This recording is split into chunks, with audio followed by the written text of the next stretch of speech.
हाँ जी students, good morning. Next continuation with the topic हम कर रहे थे compounds with sigma bonded cyclic alkenes. तो उसमें ये हमने NMR स्पेक्ट्रा कर लिया था इस कंपाउंड का। तो आगे हम पढ़ते हैं। Although the possible pathway for proton averaging may involve number one dissociative mechanism, कि ये जो ग्राफ के ये NMR स्पेक्ट्रा के हिसाब से जो मैकेनिज्म बनता है, डिसोसिएटिव मैकेनिज्म बन सकता है, रैंडम शिफ्ट बन सकता है, तीसरा 1-2 शिफ्ट बन सकता है।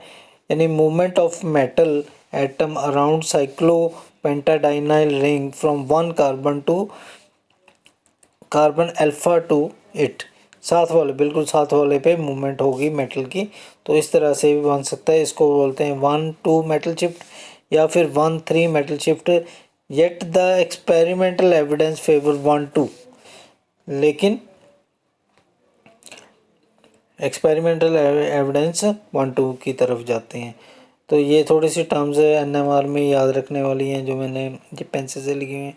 ठीक है। डाउन फील्ड का क्या मतलब होता है? हायर डेल्टा वैल्यू, ये हायर है 4.4 से 6.5 तक, ये हायर डेल्टा वैल्यू, ये डाउन फील्ड है। ये लोअर डेल्टा वैल्यू, ये अप फील्ड है। ठीक है। Shielding lowers the value, down shielded increasing the delta value. Shielding क्या करती है? केमिकल शिफ्ट को, केमिकल शिफ्ट को डेल्टा को लोअर करती है, डी शील्डिंग इंक्रीज करती है डेल्टा को। ये NMR में बेसिक चीज़ें हमने पढ़ी हुई हैं।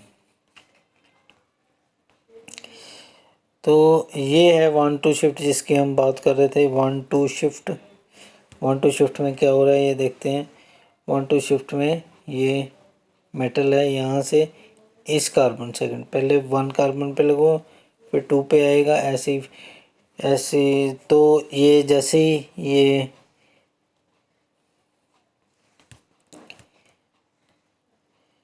अब मेटल यहाँ से यहाँ पे आ गया तो क्या हो जाएगा? डबल बॉन्ड इधर शिफ्ट हो गया, जैसे कि आप देख रहे हैं यहाँ पे और यहाँ पे डबल बॉन्ड शिफ्ट हो गया। तो ये 1-2 शिफ्ट है, 1 से 2 पे आ गया। ऐसे ही इससे नेक्स्ट पे आएगा, इससे नेक्स्ट पे आएगा, इससे नेक्स्ट पे आएगा, इससे नेक्स्ट पे आएगा। जैसे एक एक स्टेप आगे जाएगा तो इसको बोलेंगे 1-2 shift. For the recognition of the rearrangement pathways, generally following points have been considered to the great value.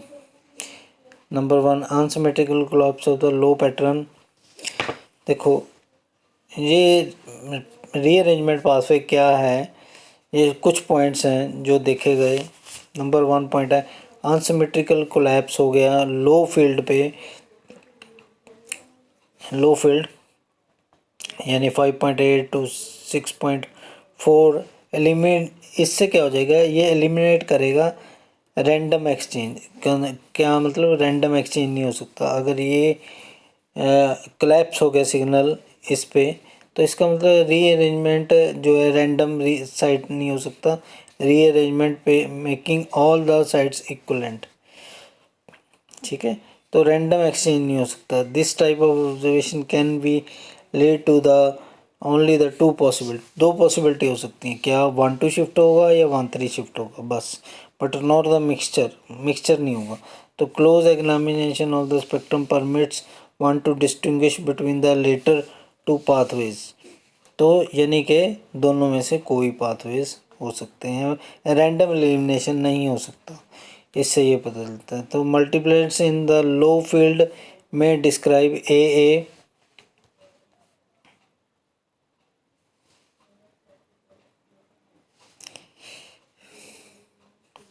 multiplets in the low field described as A dash B dash recognize the downfield side which is broadened more by the interaction of the।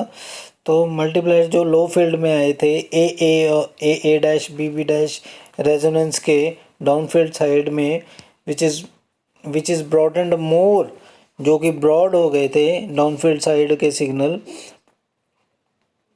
broadened more by the allylic H interaction।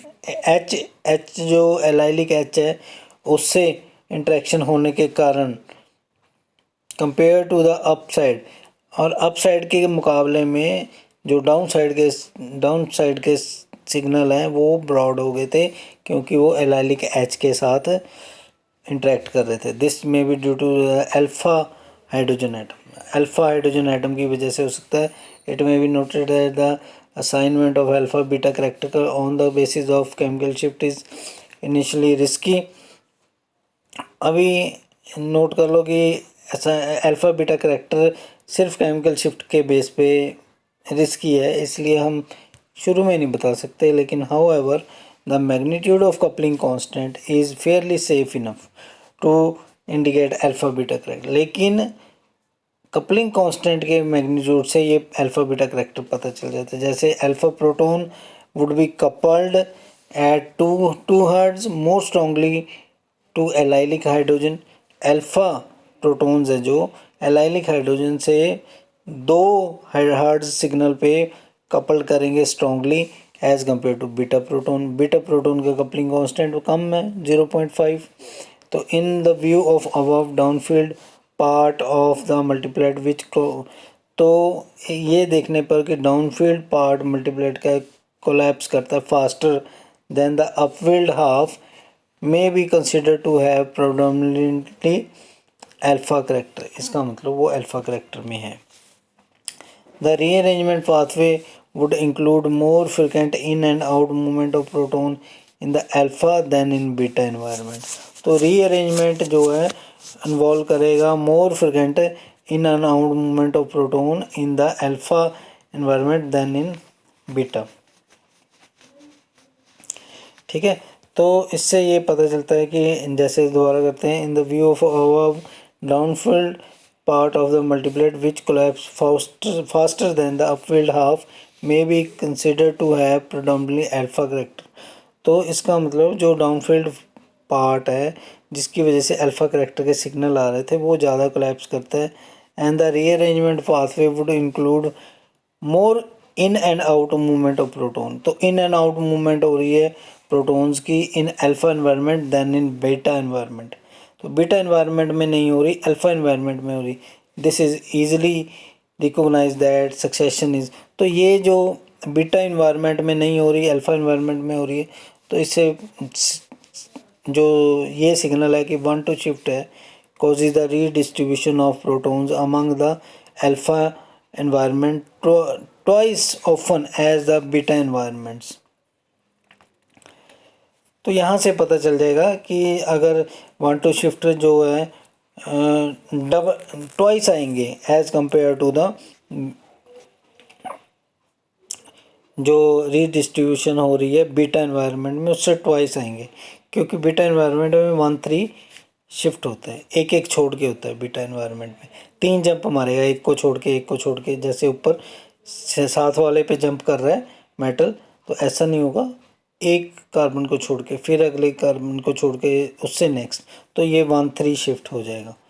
तो इस तरह से 1-3 shift आएगा। तो ये 1-3 shift है, जैसे कि अभी हम डिस्कस कर रहे हैं। ये मेटल वाला यहाँ पे नहीं जाएगा अब, तो इसको छोड़ के यहाँ पे जाएगा। यहाँ पे देखो, यहाँ से आया, यहाँ पे गया, यहाँ से इसको छोड़ दिए बीच में, तो ये है 1-3 शिफ्ट। 1-3 शिफ्ट स्कीम इस तरह से चलती है। The second example of study is HNMR has been assistant of the metal complex। Second जो इसका एग्जांपल है वो ये है, कॉपर का कंपाउंड है C2H5 thrice PCu C5H5 from the room temperature down to -21 degree. तो रूम टेम्परेचर से -21 डिग्री पे जाए। The proton spectrum this depict singlet. तो ये सिंगलेट आएगा, सिर्फ एक ही सिग्नल आ रहा है। As the temperature is lowered, तो टेम्परेचर जैसे कम किया जाएगा, signal due to sigma bonded broaden and split into 3 separate signals. जैसे जैसे टेम्परेचर कम किया जाएगा ये 3 सेपरेट सिग्नल आने शुरू हो जाएंगे। जैसे आप देख सकते हैं -32 पे ये आ गया, फिर 41 पे ये, -48 पे ये आ गया, 54 पे ये आ गया, और नेक्स्ट 63 पे जाके इस तरह के सिग्नल आने शुरू हो गए। तो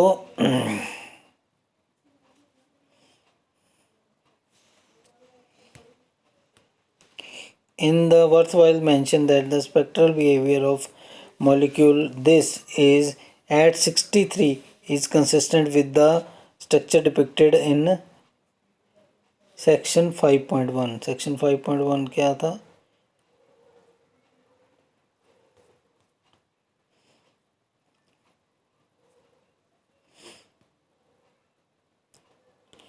तो सेक्शन 5.1 पीछे जाके है, शुरू में वो देख लेना। However, the intermediate temperature spectral behavior is quite different from, तो जो इंटरमीडिएट का टेम्परेचर का स्पेक्ट्रल बिहेवियर है क्वाइट डिफरेंट है इस कंपाउंड से, पहले वाले कंपाउंड जो हमने किए। The upward portion of field portion of A dash B dash multiplied collapses more rapidly. तो ये इसमें अपफील्ड पोर्शन, जो पहले वाले में जो डाउनफील्ड पोर्शन कोलैप्स होता था, इसमें अपफील्ड पोर्शन कोलैप्स हो रहा है। तो ये एविडेंस किसका है? 1-3 शिफ्ट। तो पहले वाले कंपाउंड में 1-2 शिफ्ट हो रहा था, इसमें जो एविडेंस आ रहा है वो 1-3 शिफ्ट की तरफ आ रहा है। तो इसका मतलब इसमें 1-3 शिफ्ट पॉसिबल है। तो ये तो हो गया। तो उसके बाद है नेक्स्ट इज कंपाउंड विद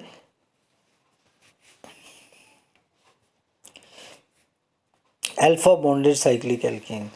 तो इस compound with alpha bonded cyclic alkene in which free alkene ligands has more pi electron available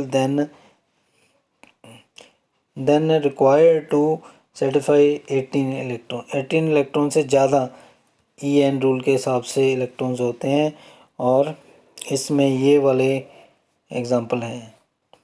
ठीक है, अल्फा पाई बॉन्डेड साइक्लिक एल्कीन्स में नीटा 4, नीटा 6, नीटा 4 C8H8, नीटा 6 C8H8, नीटा 6 C8H8, 6 C8H8, नीटा 4 C8H8, नीटा 5 C5H5, नीटा 3 C8H8। तो इस तरह से 100 on, इस तरह से एग्जांपल दिए गए हैं।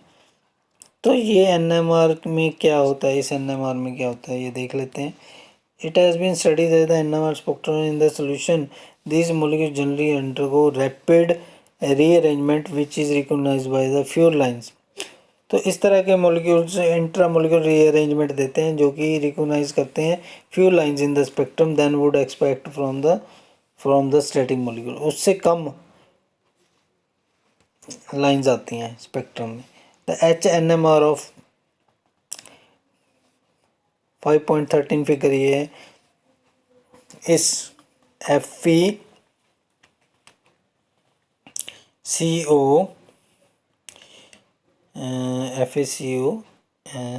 नीटा 4 C8H8 consists only a singlet at 5.2 singlet at 5.2 at the room temperature।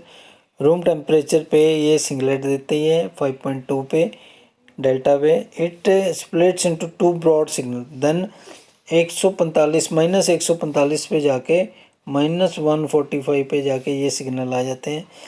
तो ये डबलेट में 2 ब्रॉड सिग्नल्स में, जैसे ये 2 ब्रॉड सिग्नल में डिवाइड हो जाता है, और ये स्पेक्ट्रम है A2 H2 M2 X2 type, जिसमें कि 2 पीक्स आ जाती हैं almost equal intensity indicating 8 alkenic proton which divided into 2 equal groups of 4 coordinated another 4 coordinated ones। There has been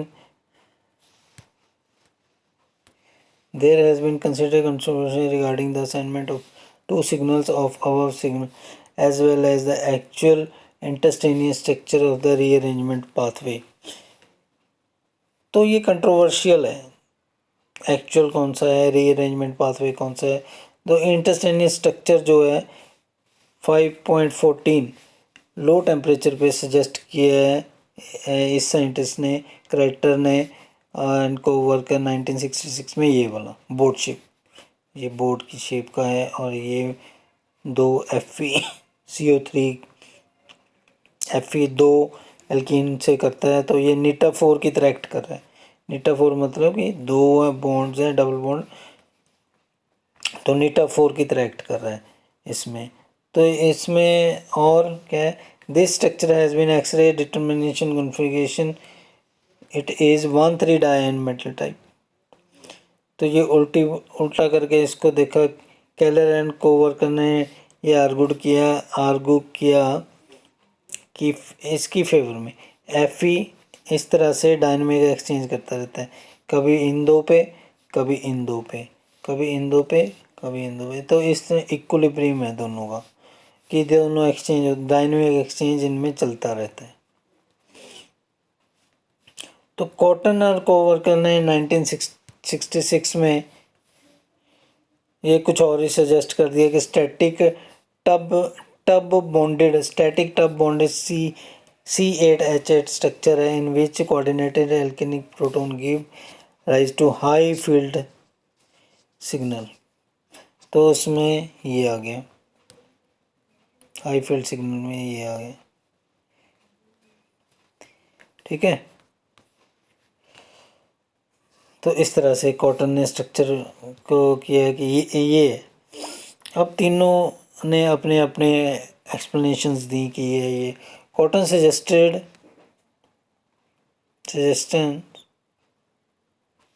have received support.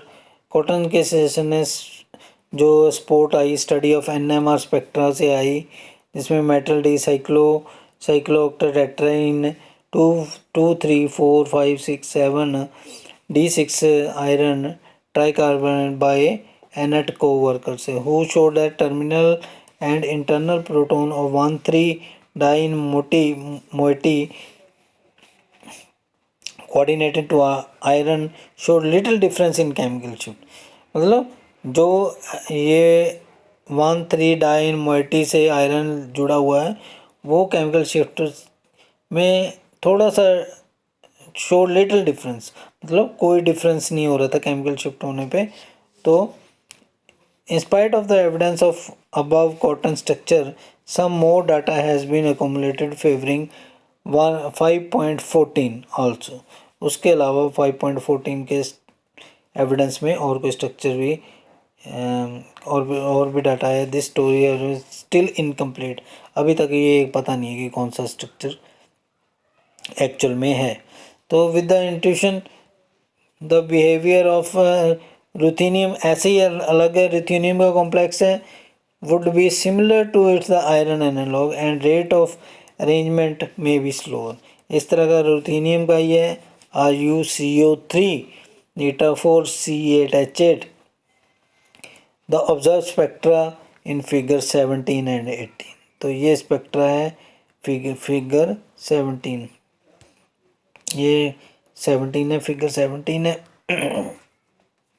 Variable temperature HNMR spectra of this, तो इसमें भी temperature के हिसाब से पीक्स आई हुई हैं।